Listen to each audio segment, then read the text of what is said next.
की जेव्हा जेव्हा तुम्ही छत्रपती शिवाजी महाराजांविषयी बोलता, त्यांच्याविषयी तुमच्या कलेतून काहीतरी सांगण्याचा प्रयत्न करता, तेव्हा तुमच्या मनात नेमके विचार काय असतात आणि तुम्ही महाराष्ट्राला काय सांगू इच्छिता?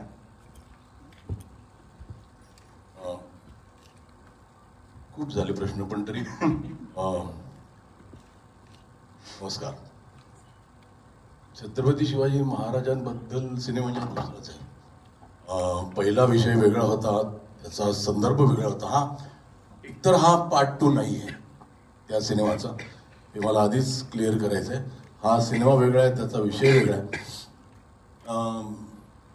शेतकरी आत्महत्या प्रश्न मला बरेच वर्ष त्रास देत होता. म्हणजे का? आणि मग त्याचं जेव्हा रिसर्च केलं की काय काय आहे आणि किती त्यांची कर्ज आहेत, का आत्महत्या करतात, तेव्हा असा विचार आला की साधारण 14 लाख कोटीचं कर्ज माफ केले ऑफ इंडस्ट्रियलिस्ट आणि यांचं, आणि मग शेतकरी का आत्महत्या करतो काही हजार रुपयांसाठी. तर कुठेतरी त्याच्यावरती एक रिफ्लेक्ट करणं खूप मला गरजेचं वाटत होतं. आणि मग तो सिनेमा करायचा. ते basically it was an accident. हा सिनेमा, ही जी 2 मुलं आहेत ज्यांना राष्ट्रीय पारितोषिक मिळालं, भार्गव आणि त्रिशा, हे त्यांचा सिनेमा बघून मी खूप इम्प्रेस झालेलो होतो. ज्याला त्यांना राष्ट्रीय पारितोषिक मिळालं त्यांना घरी बोलवलं आणि असं डोक्यात आलं की ह्या दोघांना घेऊन एक सिनेमा करायचा. आणि खूप दिवस ते डोक्यात होतं. आणि मग ती 2 शेतकऱ्यांची मुलं आणि त्यांच्या जवळल्यांनी आत्महत्या केली.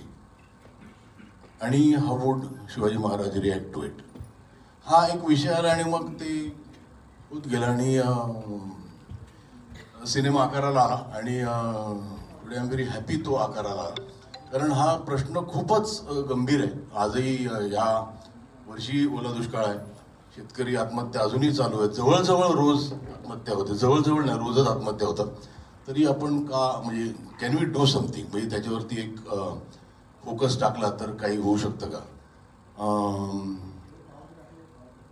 सिनेमा हिरो हिरोईन नाही आहे सिनेमात.